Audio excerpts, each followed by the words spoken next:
ça va. Alors, donc, Bedrat Hashem, je remets dans le contexte. On en était à Maseret Yebamot, Daf Pebet.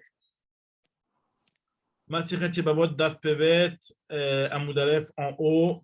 On en était au. Enfin, moi, j'ai un petit point. Ouais, c'est.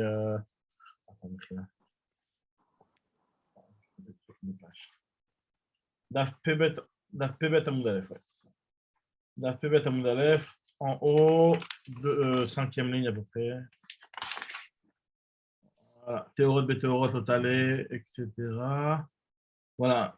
Théorot, Béthéorot, Aziflé. Voilà. Ou les Resh Lakish, Maïchena. Donc, on est d'Apébet, Amoud Aleph, sixième ligne à peu près là. Voilà. Alors, je remets dans le contexte de quoi on parlait exactement. On avait parlé de. On avait rapporté une marque entre Rabbi Yochanan et Resh Lakish sur le androgynos. Le androgynos, on avait dit que s'il se mariait avec une femme, il pouvait donner droit à sa femme à manger de la terouma. Ça, c'est ce qu'on avait dit. Maintenant, à partir de là, on avait dit que une marque entre Rabbi Yochanan et Resh Lakish, est-ce que cet androgynos, il peut aussi donner droit à manger du hazé veshok, c'est-à-dire des korbanot, à sa femme dans les cas où c'est quelque chose que sa femme aurait le droit de manger, par exemple le hazé veshok. Et on avait rapporté sur ça une marloquette entre Rabbi Yochanan et Resh Lakish. Et au final, la Gemara, elle avait expliqué que la marloquette, elle se situait sur savoir est-ce que la trouma, premièrement, c'est de Raïta ou des Rabanan, et d'autre part, par rapport au Inyan des Bitoul, est-ce que quelque chose qui est important et qui se vend à l'unité, est-ce que ça s'annule ou pas? On avait rapporté la marque entre Rabbi Yochanan et Resh Lakish, à savoir est-ce que la liste qui avait été citée dans la Braïta ou dans la Mishnah, elle était exhaustive ou non exhaustive, et finalement tout ce qui se vendait de temps en temps à l'unité était aussi important et ne s'annulait pas. Maintenant, et cette marloquette-là, elle était directement liée aussi au fait de savoir est-ce que la terouma était de Horaïta ou des Rabanan. Ça, c'est sur le point sur lequel on s'est arrêté. Maintenant, l'Agma nous dit comme ça. Ou les Resh Lakish. L'Agma reprend d'après Resh Lakish. Resh Lakish, lui, qui avait interprété, oui, donc ça j'ai oublié de repréciser aussi, c'est que l'Agmara l'avait rapporté par rapport à ça une Braïta, où on avait vu deux cas de figure dans la Braïta, je vais juste les rappeler rapidement, et à partir de laquelle on avait posé une question sur Resh Lakish. Il y avait un premier cas dans la Braïta où c'était des morceaux de Korban Hatat, qui sont Taor, qui se sont mélangés avec des morceaux de Korban Hatat Tmea. Donc du Taor qui s'est mélangé avec du Tamé. Ça, c'est le premier cas. Et on avait dit dans ce cas-là, annulation. Il y a de l'annulation. Hop, c'est Hacher qui est là. Shavua Tov, Hacher. Shavua Tov. Voilà, on vient de démarrer. Shavua Tov. Donc voilà, donc on avait dit que je remets un petit peu dans le contexte de là où on s'est arrêté. On avait rapporté une braïta, c'est la fameuse braïta qu'on avait appelée la braïta de Haticha. C'est quoi la braïta de Haticha? Il y avait deux cas de figure. Il y avait un premier cas où on avait vu qu'il y avait une Haticha de Korban Hatat Tamé qui s'est mélangée avec une Haticha avec 100 Hatichot de Hatat Taor, ou alors du Lechem Apanim avec du Tamé avec du Lechem Apanim Taor. Et on avait dit qu'il y avait une annulation. On avait dit qu'il y avait une annulation. Ça, c'était le premier cas de figure.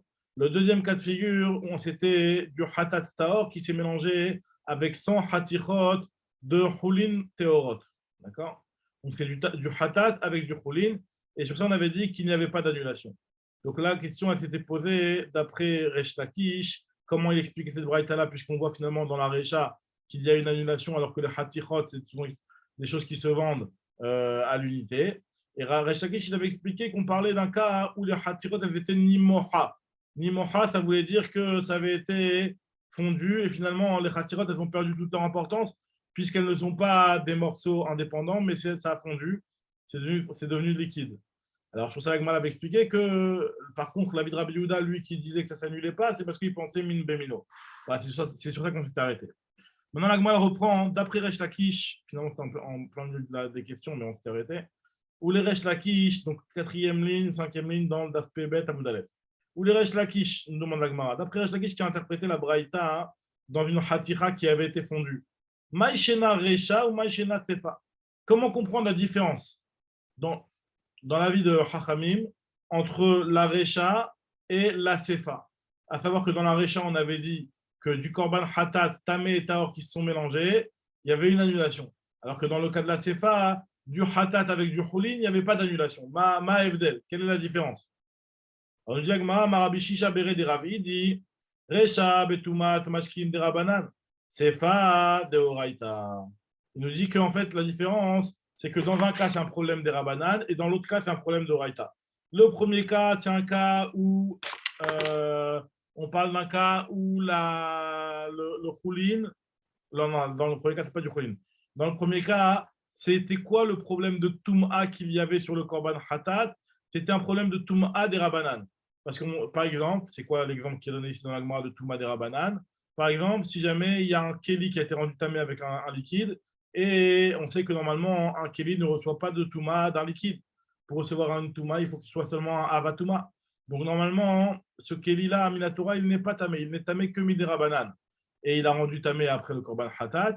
Donc, dans un cas pareil, on nous dit ici que vu que c'est une Touma qui est que des Rabanan, il y a une annulation. Parce que Resh Lakish, il est d'accord que dans un cas de des Rabanan, il y aura une annulation. Par contre, dans un cas qui est de Horaïta, comme le cas de la Tsefa, qui est un cas de Horaïta, puisque dans la Tsefa, c'était du Houlin qui s'est mélangé avec du Hatat. Donc là, c'est un problème Minatora, parce que imaginons qu'il y a quelqu'un qui n'est pas normalement à même de manger du Korban Hatat qui va le manger, un non-Kohen qui va manger du Korban Hatat, ben c'est un Hayuv Minatora. Donc c'est pour cela qu'on a été mahmir on a été mahmir, là, on a été mahmir de dire que ça ne s'annule pas. Très bien. Parce que nous dit l'agma ici. Amarav Shisha Beredrav, il dit Reisha Betumat Mashkin de Rabanan, Sefa de Horaïta. Nous dit l'agma Aval Tumat Cheret. Donc si je continue ton raisonnement, et que donc le premier cas, au lieu de dire qu'on parle d'un cas, si ça n'avait pas été un cas de Tumat de Rabanan, mais un cas de Tumat de Horaïta, comme par exemple la Tumat dans Cheret, Maï, quel aurait été le din dans ce cas-là? Bah, j'aurais dit que l'Otal et qu'il n'y aurait pas une annulation. Donc l'agma dit alors finalement, je ne comprends pas pourquoi dans la Sefa, tu as dû aller me chercher un cas où ça s'est mélangé avec du Houlin pour me dire qu'il n'y a pas d'annulation. Prends-moi un cas pratiquement identique au cas de la Recha, à savoir que c'est du Hatat qui s'est mélangé avec du Hatat Tamé, sauf qu'il n'est pas Tamé Midrabanan, il est Tamé de Horaïta. Et donc là, le din serait différent, le din serait qu'il n'y ait pas d'annulation. Donc pourquoi tu as été me chercher un cas loin alors que tu aurais pu me prendre un cas qui ressemble exactement, pratiquement, au cas de la Recha, et donc le Khidouche, il aurait été plus grand. Alors nous dit la Gemara, au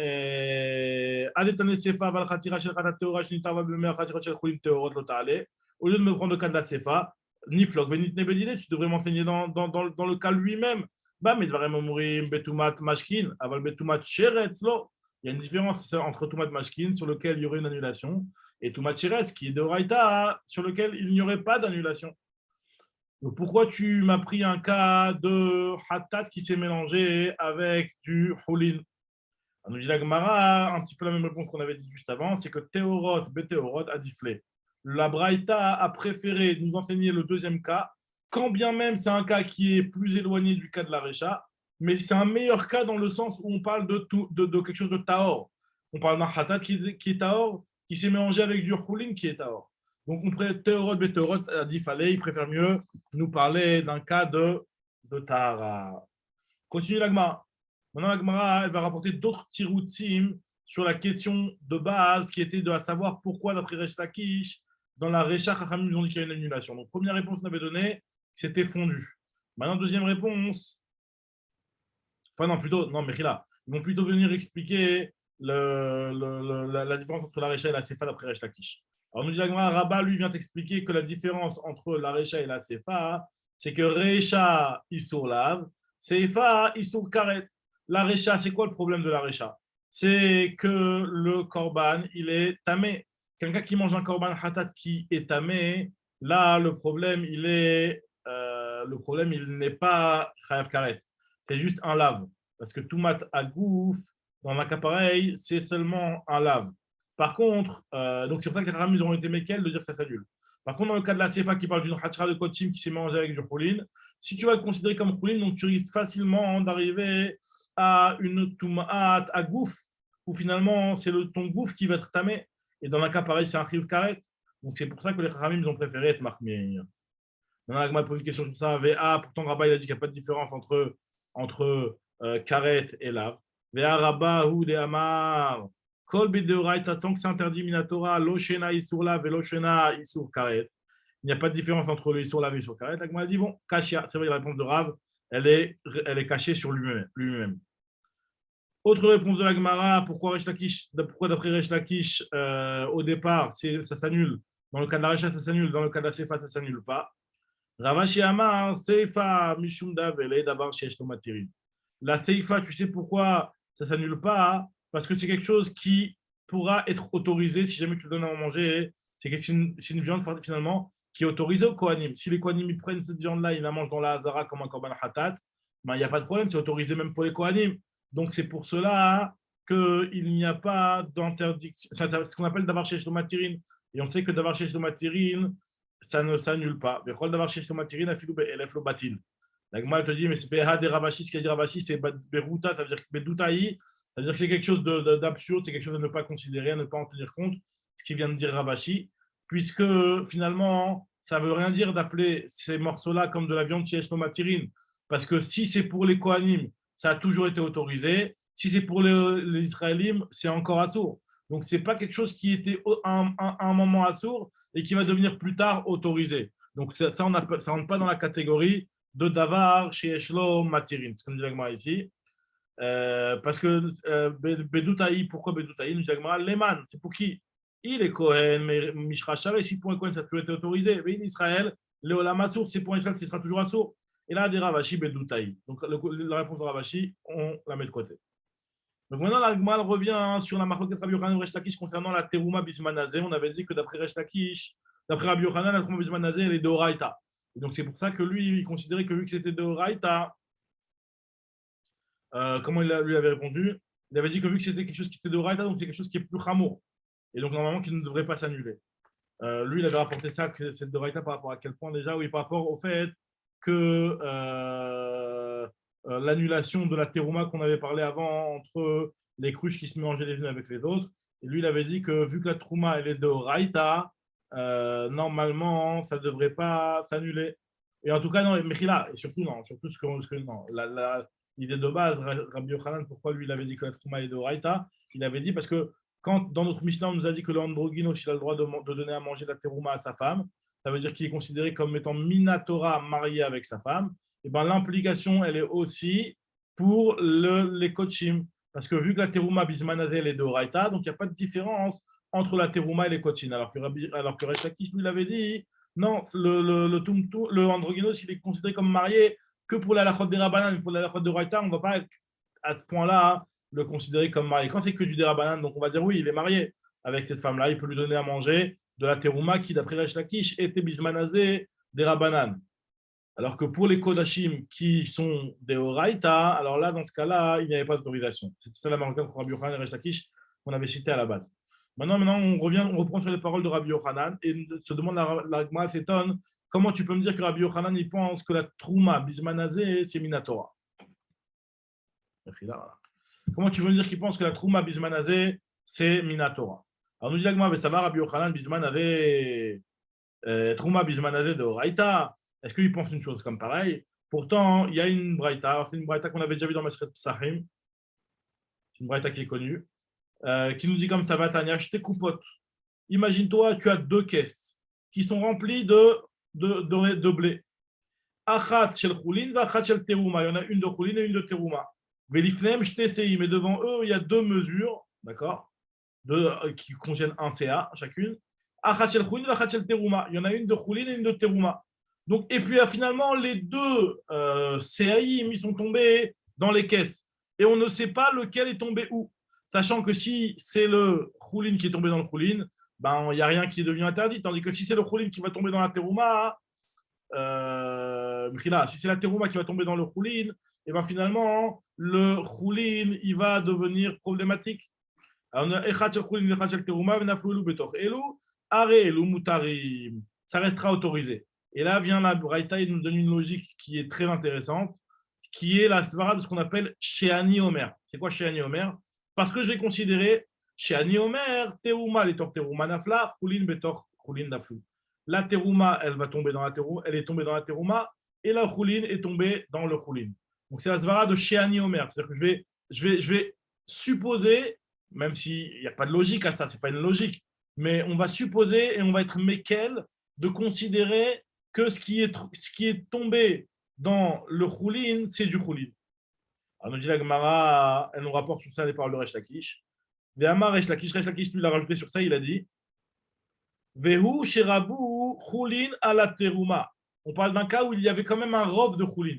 Pour que même si finalement, c'est-à-dire que dans la coupa, il y avait plus que un CA de choulin. Parce que si jamais, même, quand bien même ce serait la teruma qui est tombée dans le choulin, eh ben, c'est pas très grave puisque Minatora, ça s'annule. Voilà. Donc ça veut dire quoi? Ça veut dire qu'ici, on parle d'un cas où il y a un rov de choulin et donc c'est pour ça que c'est autorisé et on va dire chez Ani Omer. On nous dit la Gemara et Rabbi Yochanan lui dit quoi? Rabbi Yochanan Amar Afalpi Shelo Rabu Choulin ala Teruma. Même s'il n'y a pas dans la coupa, dans la caisse qui contient le choulin, même s'il n'y a pas un rov par rapport à la Teruma, ce sera quand même autorisé et on va quand même dire que ce qui est tombé dedans, c'est le choulin et pas la Teruma. Et donc on va être mekil. On va être mekil et ça en s'appuyant et en disant que ce qui est tombé, c'est le choulin qui est tombé dans le choulin. Et on pourra donner entièrement cette caisse-là à manger à n'importe qui n'est pas Kohen. On nous dit la Gemara avait fait d'analyser cette marloquette entre Rabbi Yochanan et Resh Lakish. Bish, la mal et Resh Lakish, je comprends bien. Lui, il pense que c'est la Trouma et des Rabanan. Donc, mais malgré tout, même si c'est des Rabanan, Resh Lakish, il a quand même besoin de robe. Donc, je connais une avis comme ça que même si c'est du Derabanan, on a besoin de robe. Ça ne m'étonne pas.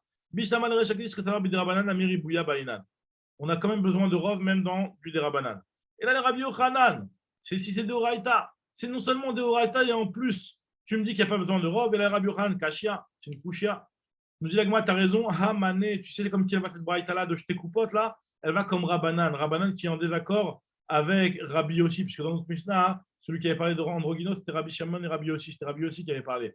Et dans Rabbi Yossi, Rabbi Yochanan, il avait dit que lui, il pense que la terouma, elle est de Oraïta. Mais cette braïta-là, elle va comme Rabbanan, et Rabbanan, il pense que la terouma, elle est de Rabbanan.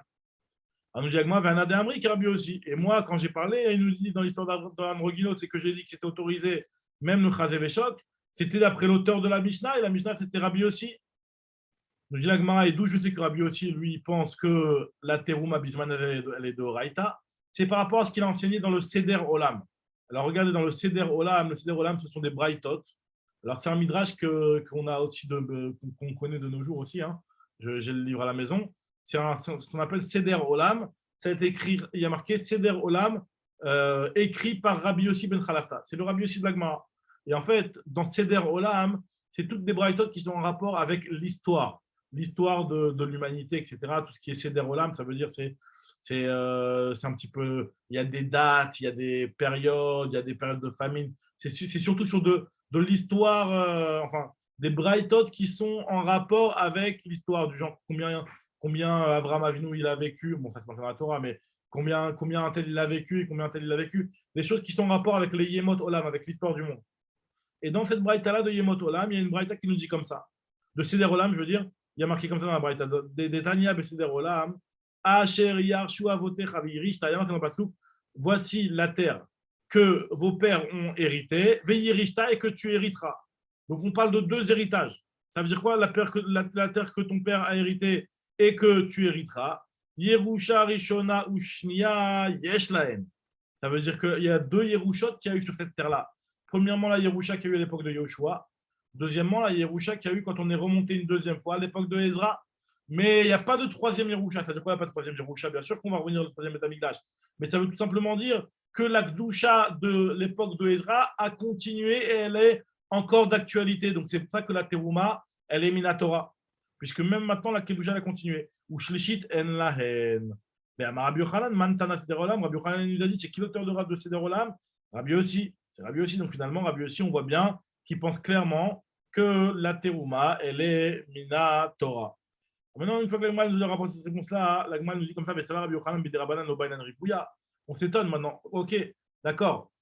Tu vas me dire que Rabbi Yochanan, là, il a parlé d'après Chachamim, et que Chachamim pense que la Teruma, Bismanazé, elle est des Rabanan. Mais je m'étonne tout de même. Comment ça se fait que tu me dis que même s'il n'y a pas de rov, c'est-à-dire qu'en réalité, dans la Coupa, il y avait moins que la Teruma, tu me dis quand même que on va considérer que ce qui est tombé dans le choulin, c'est du choulin et pas de la terouma. On s'étonne, comment fait que Rabbi Yochanan pense une chose pareille? Mais ça va, Rabbi Yochanan, Bedrabanan, Lobayan, Rebouya. Ve'atnan, pourtant, il est marqué dans une Mishnah. Migve, Sheshbo, Arbaïn, Sea, Mechouvanot. Alors, l'exemple d'un migvé, dans lequel il y aurait 40 CA. Donc, 40 CA, c'est la mesure d'un migvé, la mesure minimum d'un migvé, qui est 40 CA. Un migvé dans lequel il y aurait 40 CA pile, Mechouvanot pile. Alors, regardez ce cas-là. Nathan CA, si jamais le type il a mis dans le migvé un CA de jus de fruits, méperotes, d'accord, qui ne sont pas une eau qui est cachère pour le migvé. C'est pas grave, il y avait 40 CIM d'eau de migvé, donc c'est pas grave, ça pose pas un problème. Tu as rajouté un autre CA, ça n'a pas de problème. Maintenant, le problème, l'histoire, elle est que tu as enlevé aussi un CA. Nathan CA, Venatal CA. Au final, il reste 40 CIM au final, pile. Mais le problème, c'est que comme moi, j'ai mis du jus de fruits, du méperote à l'intérieur, donc finalement, moi, ce que j'ai pris, c'était de l'eau mélangée avec des méperotes. Donc, j'ai forcément réduit la quantité de 40 CA d'eau pure. Je dis la Gemara que ça, c'est une Mishnah, ça, dans ma série Mikvaot, qui nous dit que Nathan CA et Natal CA, c'est cachère. Même si au final, je sais qu'il ne va pas y avoir 40 CA d'eau pure. Alors, et là-bas, sur ça, Rabbi Yochanan te dit c'est Adroubo. Ce mikvé, il est caché parce que tu as fait ça jusqu'au rov. C'est-à-dire, tu as enlevé un CA, tu as mis un CA, tu as enlevé un CA. Ça fait déjà un CA d'eau qui a été remplacé par du jus de fruits. Après, tu as encore mis un autre CA de jus de fruits et tu as pris un CA d'eau. Donc, etc., etc. Tant qu'il reste le rov qui est de l'eau de mikvé, et bien finalement, de migvé, il restera cachère. Donc, on voit de là que Rabbi Yochanan, il a quand même besoin du rov. Alors que là-bas, c'est une histoire des Rabbanan. Dans l'histoire du migvé, c'est un problème de Maïm Sheouvim. Maïm Sheouvim, c'est un problème qui est des Rabbanan. Donc, finalement, dans un problème des Rabbanan, on voit que Rabbi Yochanan, il a quand même besoin du rov. Nous dit la Gemara,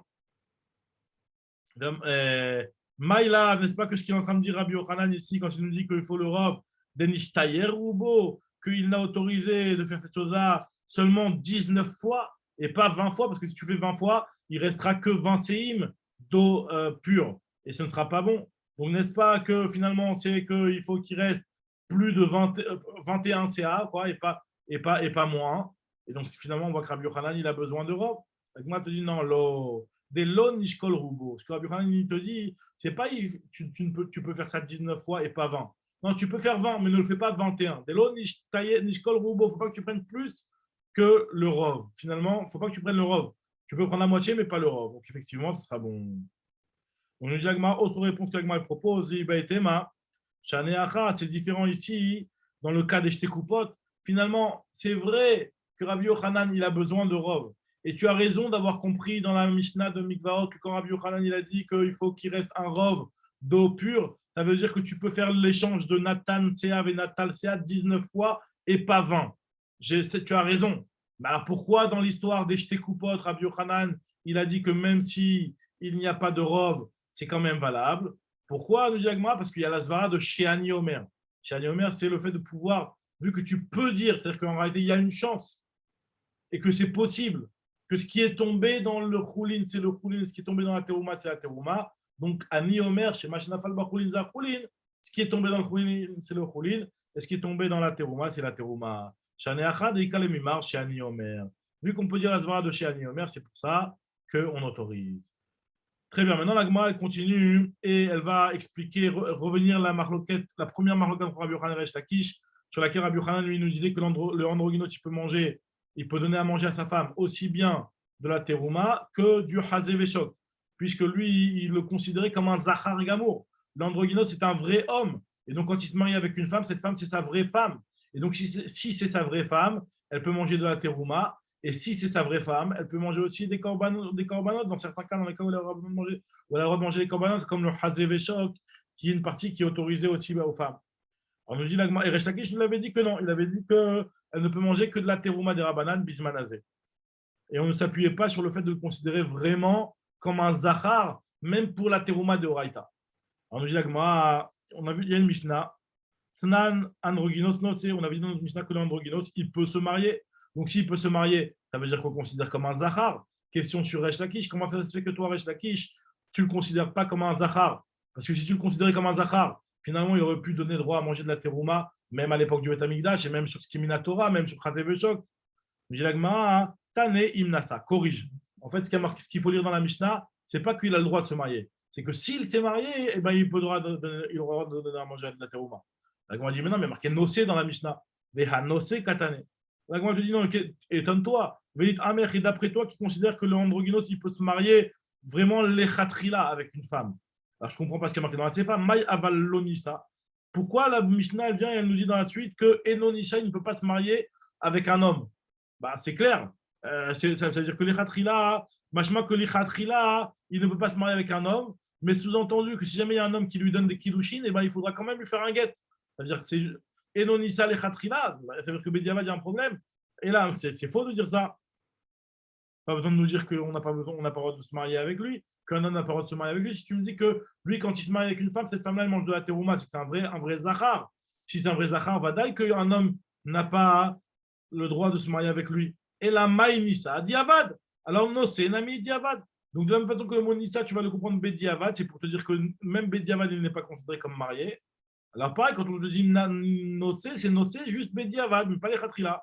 La Gemara dit non, pas du tout. Amri lo nocé, les khatrila, machin. Le mot nocé, c'est-à-dire que le androgynos peut se marier les khatrila avec une femme. Alors, aval lonissa, par contre, il ne pourra pas être marié à un homme. L'androgynos ne pourra pas être marié à un homme. Ça veut dire que Bediavad, Namilo, même Bediavad, il ne sera pas considéré comme marié. Alors, on nous dit la Gemara, Veha midekatane besefa. La Gemara s'étonne. Elle dit, donc finalement, ici, le lachon de la Mishnah, il est, il en ressort plus. Il est plus compréhensible d'après Rabbi Yochanan de le considérer vraiment comme un zachar que l'androgynos, c'est un vrai zachar. Maintenant, sur Resh Lakish, c'est caché, lui qui pense que c'est juste un safek zachar. Alors, elle retourne la question un petit peu sur Rabbi Yochanan maintenant, en disant que lui qui dit que l'androgynos, c'est un vrai zachar, il te dit, mais vea midekatane sefa, puisque dans la sefa, on nous dit que Rabbi Eliezer Omer, androgynos ravim alav skila kezachar. Que si jamais un homme va avec le androgynos, il est chayab skila, comme si qu'il avait eu une relation avec un autre homme, une relation de deux hommes ensemble. On dit la ça veut bien dire de là, si c'est Rabbi Eliezer qui parle. Michal et Tanakama, si Poukemis Pekale, ça veut dire que Tanakama, il est Bessafek. Donc finalement, c'est comme ce qu'il pense Resh Lakish, que Tanakama, Rabbi aussi, il n'est pas sûr de le considérer comme un Zachar, le androgynos, mais c'est dans le doute. On dit la non, pas du tout. Ben Lemar, Mifchat, Pshitale. En réalité, il n'y a pas de doute dans cette histoire-là. Aussi bien Rabbi Eliezer, lui, qui nous dit que si jamais un garçon va avec lui, et ben, il est chayav ce qu'il a, que Tanakama, qui nous a dit que lorsque ce type-là, androgynos, il se marie avec une femme, il lui donne à manger de la terouma, dans tous les cas, c'est considéré comme un vadaï, un zachar. Un vrai zachar, c'est pas chouk. Et maintenant, c'est quoi la différence entre Tanakama et Rabbi Eliezer dans ce cas-là alors? Ikabinayu, skila, mishne, mekomo.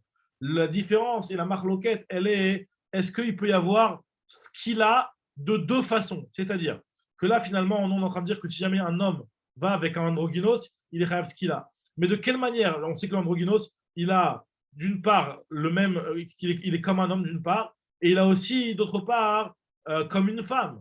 Donc s'il est comme une femme, donc dans un cas où un homme, donc, et c'est ça le chidouche, c'est que même si un homme va avec cet androgynos-là, avec sa partie femme, donc c'est-à-dire qu'a priori, tu aurais pu te dire que là, dans ce cas, c'est clair que ce n'est pas du Mishkav Zachor, parce que à Tkama que tu vas considérer que ce type-là, c'est un homme. Si c'est un homme, bah, finalement, la partie qui ressemble à la femme n'est pas considérée comme son sexe, finalement. Donc, il ne devrait pas être Hayav. Donc, c'est pour ça qu'on te dit ici que ça, c'est une marloquette entre Tanakama et Rabbi Eliezer. Que Mar, ça va, Tanakama, lui, pense que Chavin Alav, ce qu'il a Mishne Mekomot, on va pouvoir le considérer comme un Zachar à tel point que si on est Chayav ce qu'il a, même si on va avec lui, de deux manières. C'est-à-dire pas seulement comme un homme, il va avec un homme, mais même comme un homme va avec une femme. De cette manière-là aussi, il serait Chayav s'il va avec lui. Alors que Rabbi Eliezer, lui, il pense Mar Savar, Kezachar. Il est juste considéré comme un Zachar. Voilà, il a mis Chazak ou Baruch. C'est un Daf 420 à